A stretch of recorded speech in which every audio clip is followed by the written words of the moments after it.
Is financial freedom the same thing as retirement? I'm here with Alex to talk about that subject. This is Into Investments with Humphrey Yang, and today we're going to have a conversation all about retirement.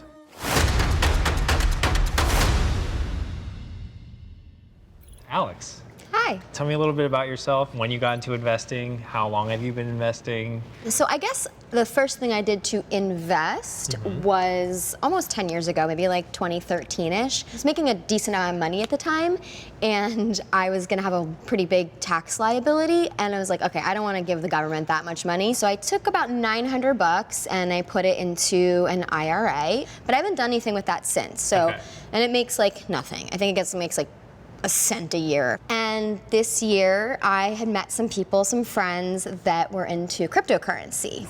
I moved $500 into USD coin, a stable coin, and then I bought some NFTs.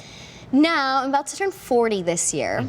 I started to look at my parents and notice that they never invested in anything. They have their Social Security, but it's not that much. And I mean, they get by, but that's about it. And when I'm their age, I don't wanna just get by. It really hit me like a ton of bricks turning 40 this year that like, okay, I gotta do something. So there's a lot to unpack there. Yeah. We'll talk about NFTs. There are some taxes on NFTs. Right, so that was my question as well, is that I have no idea how to look at what my tax liability is based on what I have invested in the USD coin and the NFTs on Solana. Technically, every NFT transaction should be taxed, but the IRS guidelines on NFTs aren't super clear right now.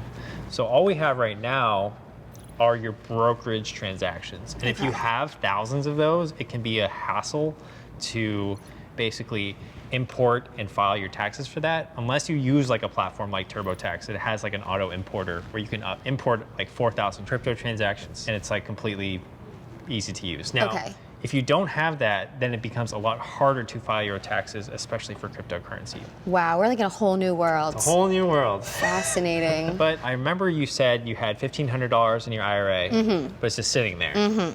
If it's just sitting there, then it's like the same thing as if it sits in a savings account. It's not actually being invested. You actually have to go in and invest those funds within your IRA. Okay. What would you invest it in?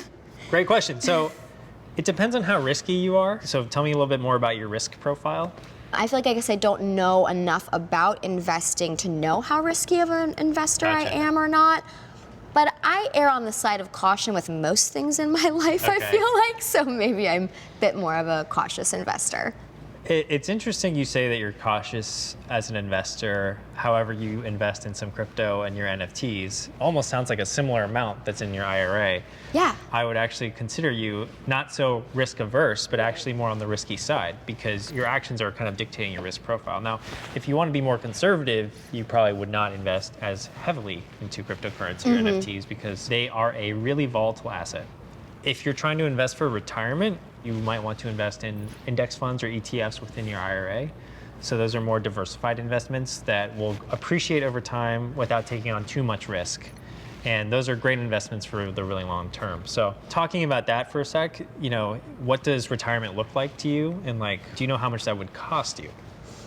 I don't know, to answer, I don't know how much it would cost me. Then what I would suggest is trying to figure out what that number looks like to you in terms of a yearly amount that you could spend. So if your lifestyle costs you $2K a month, $3K a month right now, and you want to maintain that throughout retirement, then you can say conservatively, I need about $30,000 to $40,000 a year in my retirement income to, you know, retire comfortably, right? Then you can kind of do the math and back into a bigger amount that you would need to maintain that lifestyle. So let's say you had $1 million saved up for retirement. If you got 3% a year on that, that's $30,000 a year every single year.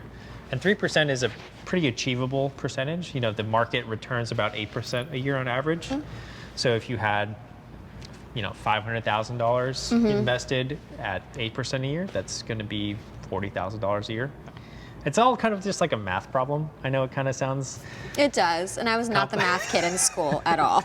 It sounds a little complicated, but you can kind of like play around with those numbers, and there are definitely a lot of calculators and resources online that you can look at. TurboTax usually has some really great resources on their blog and free articles. And if you ever need to talk to somebody, they're live on their website all the time, so you can do that. Yeah, and this is like, all right, let's say you're making $50,000 a year. Sure. Every single year, you're putting a percentage of that into this fund, yeah? Correct. Okay. And ideally, every single month, you are investing a portion of your pay into investments because that's going to build your wealth consistently. So we want to basically increase our capital so much, especially when we're younger, to the point that when we are able to retire, that 8% or that 5% on that larger number is going to mean a lot more to us, and it's more significant. It's like a big snowball, starting at the top, but as it kind of tumbles down the hill, it's going to grow in size. Now I wish I would have done it like 5, 6, 7, 8, 9 years ago. That's okay. It's never too late to start. You've been so helpful. I am going to go home and invest my IRA for sure. Love to hear it. I've partnered with Intuit TurboTax to answer your questions about investments so that you can fuel your financial potential. We'll be talking about crypto, NFTs, stocks, capital gains, and a whole lot more. Make sure to like the video, subscribe to the channel, and also comment any questions that you might have.